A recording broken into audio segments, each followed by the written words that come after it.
ওয়ালাইকুম। আমি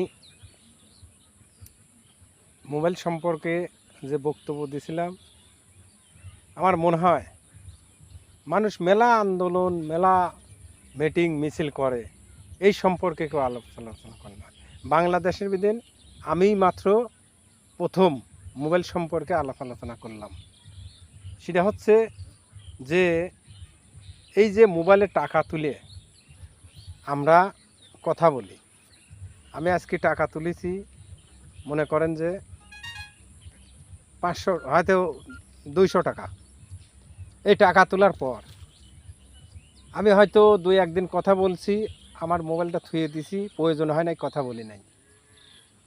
এখন ঠিকই ওই যে মোবাইলের একটা মেয়াদ দিয়েছে, মেয়াদ অনুযায়ী যা দেখে আমার মোবাইলে কোনো টাকাই নেই। আমি কিন্তু অথচ নিজে ইচ্ছায় খরচ করি নাই, কোম্পানি ওই মেয়াদ দিয়ে দিয়েছে, ওই মেয়াদ অনুযায়ী বাতিল করে দিয়েছে।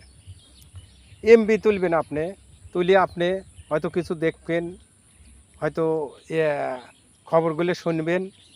এরপর আপনাকে যে মেয়াদ দিবি, আপনি যদি কালে 500 টাকা তুলে যদি কালে 50 টাকার কথাও বলেন, 50 আপনি 500 টাকা এমপি তুলেছেন, হয়তো আপনি দেখতেছেন যে হয়তো 20 জিবি কি 30 জিবি, হয়তো 10 জিবি খরচ করছেন, আরগুলো পড়ে আছে, আপনি খরচ করেন নাই, অথচ মেয়াদ পরিমাণ যায় আপনার ওটা এমবি শেষ।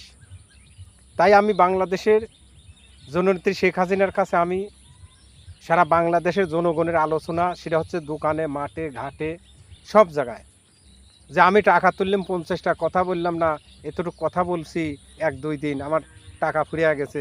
এমপি তুলেছি 500 টাকার, আমি বেশি খবর শুনি নাই, কোনো জিনিস বেশি দেখি নাই, আমার এমপি ফুরিয়ে গেছে। এই সবগুলি বাংলাদেশের সব লোকের এই আলোচনা। তাই জননেত্রী শেখ হাসিনার কাছে আমি দাবি জানাবো যে এই কোম্পানির কাছে, যদি কোম্পানি আমার 20 টাকা তুলেছে, আমার ইচ্ছা মতন খরচ করব, খরচ করলে হবে, না হলে না হবে। আমি এমপি তুলেছি 500 টাকার, আমি যখন মনে করে তখন খরচ করব, তবেই আমার এমপি ফুরিয়ে।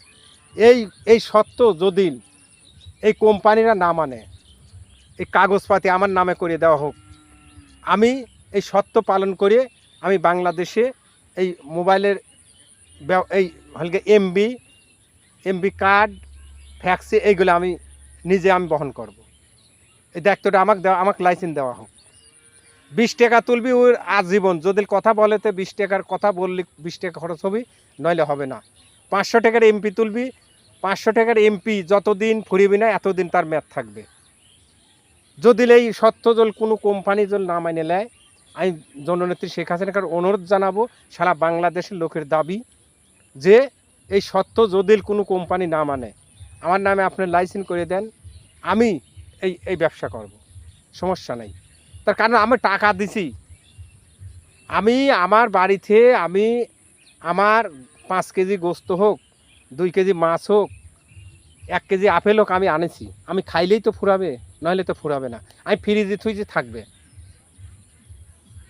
কিন্তু আমি যখন খাবো তবেই গিয়ে তো ফুরিয়ে। মোবাইলের এই এমবি, এই মোবাইল, এই টাকাগুলো এই পর্যায়ে হওয়ার দরকার। তার কারণ আমি চাউল কিনে নিয়ে আইছি আমার বাড়িতে 10 কেজি, আমি না দিয়ে খালি আমার চাউল ফুরিবে, নাহলে আজীবন আমার চাউল থাইয়ে যাবে। এই সত্য যদি কোনো কোম্পানি না মানে, জননেত্রী শেখ হাসিনার কাছে আমার দাবি থাকবে, এই সত্যটা আমি মানিয়ে নেবো, আমার নামে লাইসেন্স দেওয়া হোক, এই ব্যবসা আমি করব, সমস্যা নেই। আমি যদি গ্রামের মানুষ হই, আমি যদি একটা কৃষক হই, সাধারণ মানুষ হই, এই সত্যে আমি এই ব্যবসা আমি করব। আমি জননেত্রী শেখ হাসিনার কাছে দাবি জানাবো, এই দেশে সাধারণ মানুষ মোবাইল নিয়ে বিশাল একটা ঘোর বিপদের মধ্যে আছে, এর কীভাবে সমাধান করা যায়, একমাত্র জননেত্রী শেখ হাসিনা ছাড়া এই সমাধান করার মতন কোনো লোক নাই। যাই হোক, যদি কোম্পানি না মানে নেয়, আমি এই ব্যবসা আমি করবো, আমার নামে লাইসেন্স দিলে। আসসালামু আলাইকুম রহমতুল্লাহ।